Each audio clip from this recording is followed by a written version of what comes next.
We continue with the adventures of the student Anselmus in E.T.A. Hoffmann's The Golden Pot. We resume midway through the 9th vigil.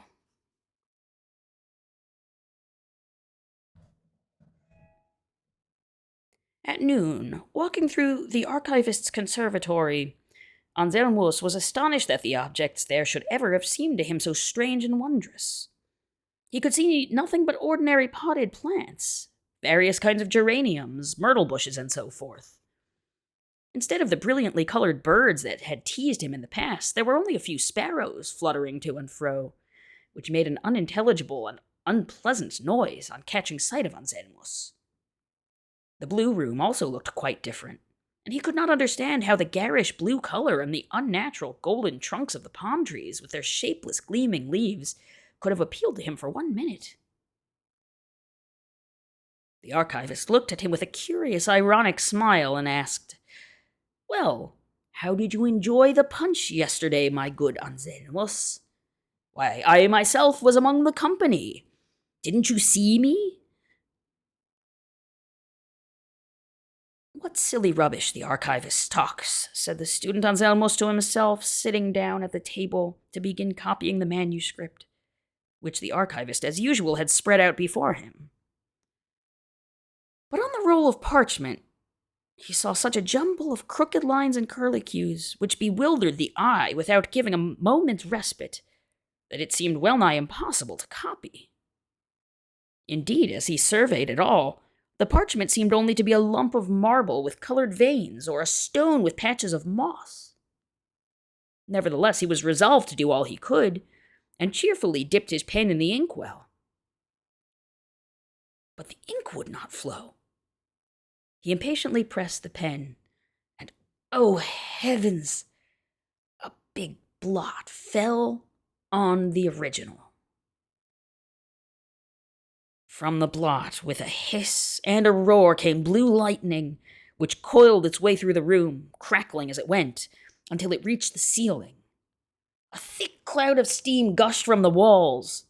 The leaves began to rustle, as though shaken by a storm, and gleaming basilisks, surrounded by flickering fire, shot forth from them, setting fire to the stream, so that a crackling mass of flame surged around Anselmus. The golden stems of the palm trees turned into giant snakes which struck their hideous heads together with a piercing metallic clang, and enfolded Anselmus in their scaly bodies. "Fool, endure the punishment from your impudent crime," cried that frightful voice of the crowned salamander, appearing above the snakes like a dazzling ray of light amid the flames. The snake's gaping jaws scattered torrents of fire upon Anselmus. The fiery stream seemed to thicken around his body into a solid, ice-cold mass. Anselmus's limbs were squeezed more and more tightly until they were rigid, and he lost consciousness. When he came to himself, he could not stir. He seemed to be surrounded by a brilliant light, and to knock against it every time he tried to raise his head or make any other movement. Alas, he was sitting in a tightly stopped crystal bottle on a shelf in Archivist Lindhorst's library.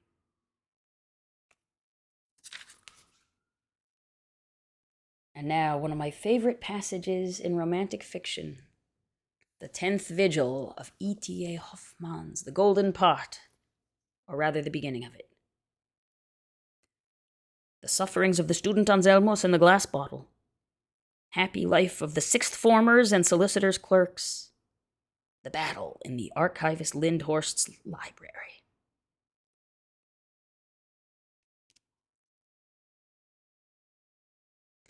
I may be permitted, kind reader, to doubt whether you have ever been enclosed in a glass bottle, unless some vivid dream has teased you with such magical mishaps. If that has been the case, then you will sympathize warmly with poor Anselmus's misery. But if you have never had such dreams, then you will do me and Anselmus a favor by letting your active imagination enclose you in the crystal for a few minutes. You are enfolded by a dazzling glitter. All the objects on every side appear illuminated and surrounded by rays of light in all the colors of the rainbow. This shimmering light makes everything quiver, shake, and rumble. You are floating, unable to move a muscle, in what seems like frozen ether, squeezing you so tightly that it is in vain for your spirit to issue commands to your lifeless body. The huge burden presses more and more heavily upon your chest. Each breath you take consumes more of the scanty supply of air circulating in the confined space. Your veins swell. Hideous terror afflicts you. Your every nerve twitches as it bleeds in mortal agony. Have pity, kind reader, on the student Anselmus who suffered these unutterable tortures in his glass prison. He was well aware, however, that death could not release him. For having fainted through excessive suffering, did he not awaken as the morning sun was shining brilliantly and cheerfully into the room? And did his tortures not begin afresh? He could not lift a finger, but his thoughts knocked against the glass with a discordant sound that dulled his senses, and instead of the clear voice of his inner spirit, he could apprehend only the muffled roaring of madness. In despair he shrieked, "Oh, Serpentina! Serpentina! Rescue me from this infernal torment!" And he seemed to feel the wafting of gentle sighs which settled on the bottle like a translucent green leaves of the elder tree. The ringing ceased, the bewildering, dazzling glitter disappeared, and he could breathe more freely. Am I not solely to blame for my misery? Alas, have I not offended against you, gracious and beloved Serpentina? Was I not base enough to doubt you? Did I not lose my faith, and with it everything that was to have made me supremely happy? Alas, you will never be mine. I have lost the golden pot. I shall never be permitted to behold its wonders. Oh, if only I could see you just once, and hear your sweet melodious voice. Lovely Serpentina! Cut to the quick by his bitter sorrow, Anselmus was lamenting in this manner, when someone said right beside him, "I don't know what's the matter with you, my scholarly friend. Why are you kicking up such an unholy row?"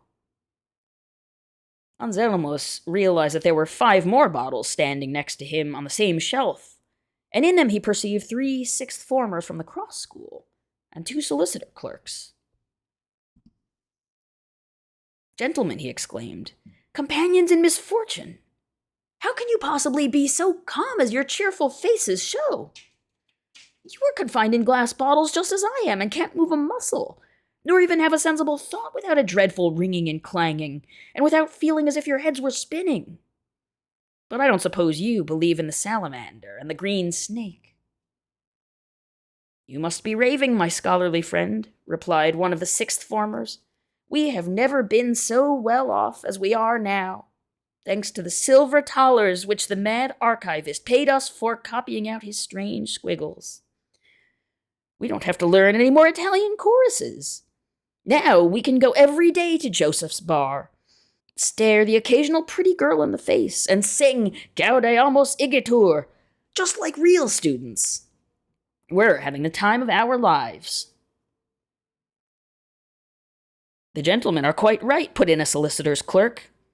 "I am likewise well supplied with silver thalers, as is my cherished colleague here beside me, and I spend all my time strolling in the vineyard gardens, instead of sitting indoors copying out dusty documents." "But, my good sirs," said Anselmus, "can't you feel that every one of you is sitting in a glass bottle, unable to move a muscle, let alone go strolling about?" Thereupon all the sixth formers and solicitors' clerks let out a peal of laughter and shouted, "Our scholarly friend is mad! He thinks he's in a glass bottle, when he's standing on the Elba Bridge and looking down into the water. Let's go on."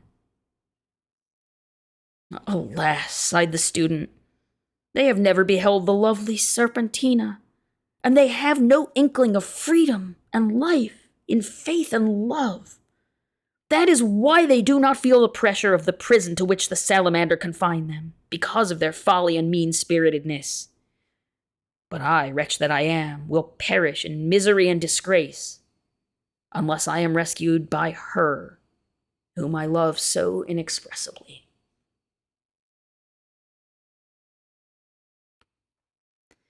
At that moment, Serpentina's voice wafted and murmured through the room. Anselmus, have faith, love, and hope. Every sound she uttered radiated into Anselmus's prison, and the glass was compelled to yield to her power and extend itself, letting the captive's chest move and expand.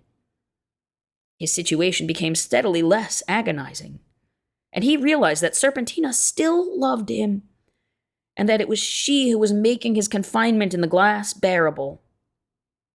He no longer troubled himself about his empty-headed companions in misfortune, but bent all his thoughts upon the lovely Serpentina. Suddenly, however, a dull, unpleasant muttering arose from his other side. Soon he perceived that this muttering came from an old coffee pot with a broken lid standing on a small cupboard opposite him. As he looked more closely, the odious features of an old woman's shriveled face became more and more distinct, and a moment later, the apple woman from the Black Gate was standing in front of the shelf.